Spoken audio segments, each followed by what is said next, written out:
Sumo, not from Clarence without getting into all the technical fouls, is wrestling, but with a bunch of fat guys trying to push themselves over. I think. It is only professionally practiced in Japan because in America we could watch it in a Waffle House for free. Cool Cat loves wrestling. It apparently existed as early as the year 1712, where being a fat ass actually took some work because food manufacturing technology hadn't developed and we actually ate food from the ground. Hell, it was a circus act to be morbidly obese, so sumo is kinda outdated today. The strict diet could be considered unhealthy from calorie quantity and not because they're eating McDonald's for breakfast, lunch, and dinner. Actually consisting of rice, broth, vegetables, and even beer. Lots and lots of it. But I guess if the signature diet is healthy or not is up to debate. I don't know, I'm not a dietitian, but a degree don't mean anything in today's world if we're being real. But regardless, at the end of the day, it's barely closed, morbidly obese people harassing the shit out of each other. It's a stereotype-worthy art. I mean, it's still a thing, only in Japan, and is just one of those things you see in the background of episodes where characters go to Japan. It's literally in Cars 2 for about 5 seconds. That's how you know it's a cliche exaggeration of a foreign culture. So what happens when Americans decide that there should be a show out of this rather unorthodox competitive sport? Well, you get Super Duper Sumos. Why do they have to be both super and duper? That's just gluttonous. Say, look at this. I've been cleaning out my nest, and I found an old book of my poetry. Hey, man! I'm so happy, so glad I want to check myself, pinch myself. Look at me, I love myself. And since that's where it's at, I don't want to get skinny. For what? I like the bigger heart that's within me. Super Duper Sumos was created by Kevin O'Donnell, who wrote a bunch of random crap that nobody cares about besides Rainbow Bright for you fats watching. Liberty's Kids, which I guess is somewhat liked for things you're forced to watch in school standards. But let's be real, you ain't putting this on when you get home. Martin is our friend, but only at school. The creator is presumably American. It takes heavy influence from Japanese culture, but was animated in Canada. But at least in America, it aired between September 22nd, 2001 to February 2nd, 2003 on Nickelodeon. Due to Nickelodeon only syndicating the show, it's not something you're typically gonna see on the top 10 most abysmal Nick shows. But trust me, if this were a Nickelodeon original, it would absolutely be on those types of lists. It only had 1 season, not 3, because Nickelodeon loves not airing new episodes for an eternity to try and hype up the fact that it's coming back without greenlighting more content to save money. Some sources say that in other countries it has 2 seasons, not that anybody cares. On Nickelodeon, it aired on a short-lived programming block titled SLAM, which stood for Super Large Action Madness, obviously oriented around mostly action or edgier shows, trying to get all the kids that were emo cause of 9/11's attention, which also consisted of Speed Racer X, the later Hot Topic renowned Invader Zim, Butt Ugly Martians, Nickelodeon Robot Wars, and Men in Black the series. Now, before we even talk about the contents of the show, we have to address the elephant in the room, quite literally. You better think that fat and naked is the peak of comedy. Be sure to subscribe and ring the Taco Bell. That won't inflate the amount of empty subscribers who are never going to watch again, defeating the point of subscribing. I mean, they're morbidly obese and wear very little clothing. I just don't think it gets any funnier than that. Uh-oh, this had to be somebody's gay awakening. This was probably one of the first instances of what we call the writer's poorly disguised fetish we see in the modern day. Come on, are these characters really just super friends if they're hanging out naked all the time and slapping their asses together? There's probably something behind them we can't see in more ways than one. And I'm really not exaggerating. Was this really appropriate for children? Could they get away with this now? Were we just too distracted over George Bush not caring about black people? Another reason why sumo is a nearly dead sport is possibly because of the potential sexual undertones bones. Not that American wrestling doesn't consist of men rubbing their asses against the opponent. But, you know, they take steroids, they wear shirts. Okay, not always, but they a lot. The sumo's main combo move is where they slap their barely closed asses together. In fact, most of the promotional material uses this power move as, like, a reason to watch it. Oh, it's okay for children, they have a G-string on. I mean, like, the characters that are adults aren't technically shaking their asses in a sexual manner. This is the way of the fat. The characters love to use the word fat, like it's their religion, basically. You can smell the fat. Most honorable.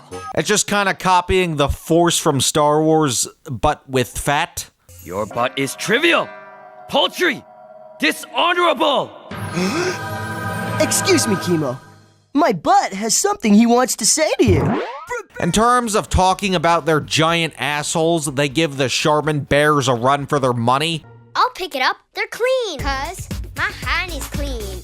Oh yeah, I'm Charmin clean. It also just kind of glorifies obesity to children in the process. Yeah, kid, you want to save the day? Eat 12 Boston creams. That won't give you uncurable heartburn for 5 days. The show ain't called Super Duper Hoochie Mamas, so I guess it's not technically softcore porn in a kid's show. Like, who made this shit?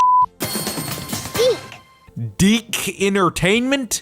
Yeah, Deke made a show about man boobs and assholes. Do you see anything?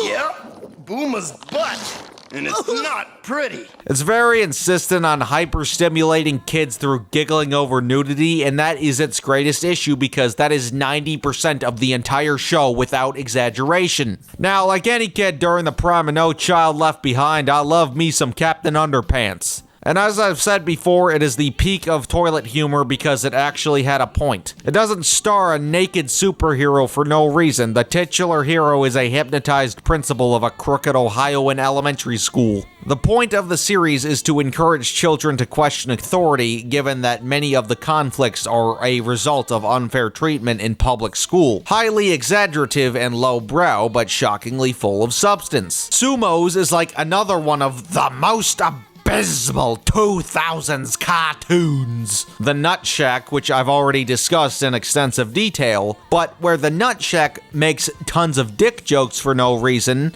this time it's fat and naked. And yes, I'm seriously complaining about the Nut Shack in the year 2025, but it's a free country, suck it. Also during the prime of No Child Left Behind, I love me some Total Drama Island, but I don't think I'd be laughing if Owen was naked in every scene. We get to stay, yay! We get to stay! Wait, why isn't the quartering reviewing this show? These characters are not only cross-dressers, but they're also in a biracial, homosexual, polyamorous relationship. This is a pretty woke tune to my understanding. I'm the old norm. I want normal sumos. Oh yeah, the actual show. Now, there's been a ton of like wrestlers or martial artist cartoons over the years where the athletes are superheroes. You know, stuff along the lines of that. The creator, Kevin O'Donnell, has writing credits for Pro Stars, an infamous both athlete and superhero show starring Michael Jordan, Wayne Gretzky, and Bo Jackson. O'Donnell also has an executive producer credit on Hulk Hogan's Rockin' Wrestling. So I imagine Donald just copy-pasted elements from these two shows that he also worked on, superheroes and wrestlers together. Our heroes being the main trio of Booma, Kimu, and Mamu. Mamu can't put down the cup. Johnny Booma isn't the real Slim Shady because he can't stand up, nor is he slim. Kimmo is like the leader, I guess. They're all fat and naked, but that's okay because it has diversity, because diversity automatically makes a show great. That's how that works. The theme song mostly consists of the phrase, which again reminds me of the Nutsack theme seemingly being an excuse to repeat the genitalia pun over and over again, and is also one of the worst theme songs I've ever heard. The Guts and Butts main chorus was also like the slogan for the show, and oh my gamut, Asian people kidnapped Judy. They also have a girl assistant character who's basically the April O'Neil of the show named Primo, and okay, that's even more questionable, like this 9-year-old is hanging out with a bunch of naked fat men? What? This is why Shrina from Detention is emo. She got molested by a bunch of fat men. A little bit of Sharina's what I like. A little bit of Sharina's what I like. And Lou Bega. A horsey, a stormy, and a fire-breathing bull pig. She's my Misty. She's my Misty on the TV screen. She's a knitting machine. She's my Misty. And you might ask yourself, well, Captain Underpants did the same thing. It's two 9-year-olds running amok in the heart of the city with a naked 40-year-old. But in Captain Underpants, it doesn't come off as pedophilic because Captain Underpants is a hypnotized alter ego. He's not exactly voluntarily taking his clothes off. George and Harold caused this. Bye, Mommy. I'm gonna go hang out with a bunch of naked fat men. The team also has a sensei named Wisdom San who looks like the human version of Big Dog from Two Stupid Dogs. I originally assumed he was dead because he mainly appears in flashbacks when it's convenient for the plot. The plots are so poorly structured that they overly rely on exposition dumps to the point where there's meta jokes about the countless exposition dumps. A flashback? Great. That's just what we need right now. Can you make it snappy? You can't hurt my feelings if I'm in on the joke. This show wants to make me take an exposition dump. In terms of villains that are heartless, there's Bad Inc., a villain league. Bros think they awful be bad. Get down! A villain league of super friends with like an Egyptian lady, her iron-deficient boyfriend who has a penis tip on his head. What is that?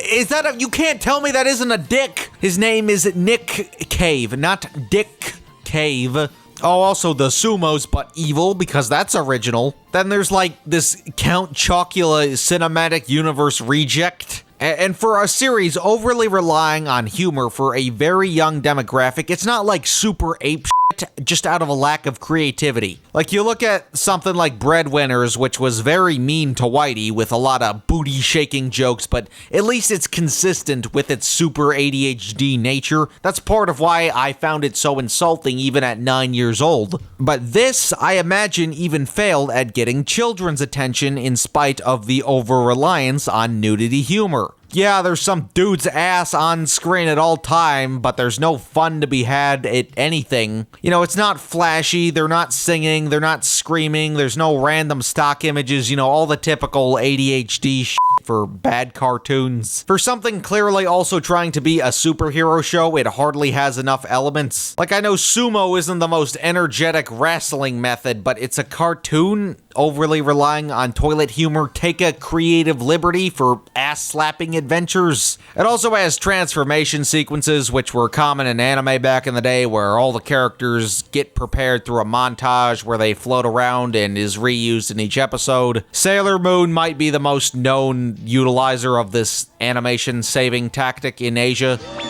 40 damn years old.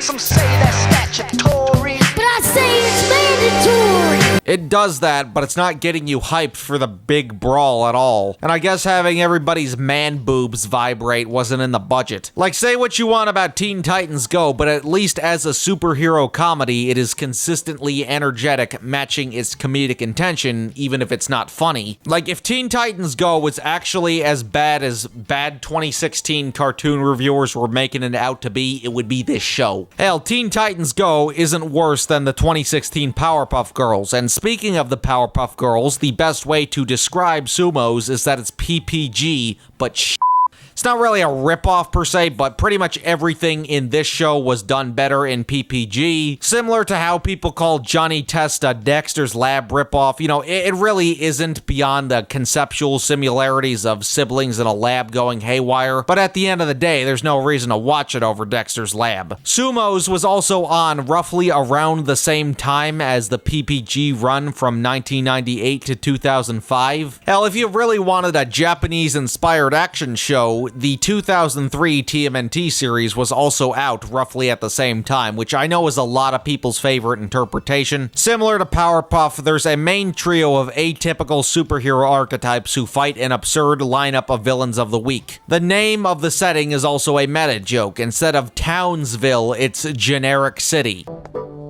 As mayor of Generic City, I would like to pin you with this Medal of Honor. And you guessed it, Generic City has a mayor. Now, if you ask me growing up, the villains were the highlight of the Powerpuff Girls for me growing up. Like, I always found those characters far more memorable than the main trio. Maybe it's because I was watching a show with female leads and was embarrassed deep down. I don't know, I don't remember, but I always just remember liking the villains more. And many of the reoccurring series antagonists have iconic designs nonetheless. Yeah, that's all there is to say about Super Duper Sumos. It's the Powerpuff Girls, but / Teen Titans Go if it had no redeeming qualities whatsoever.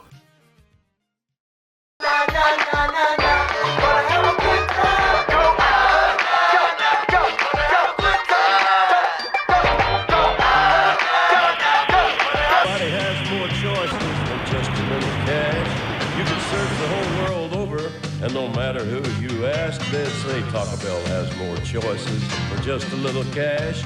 You better make a run for the border, son. You better make a border dash.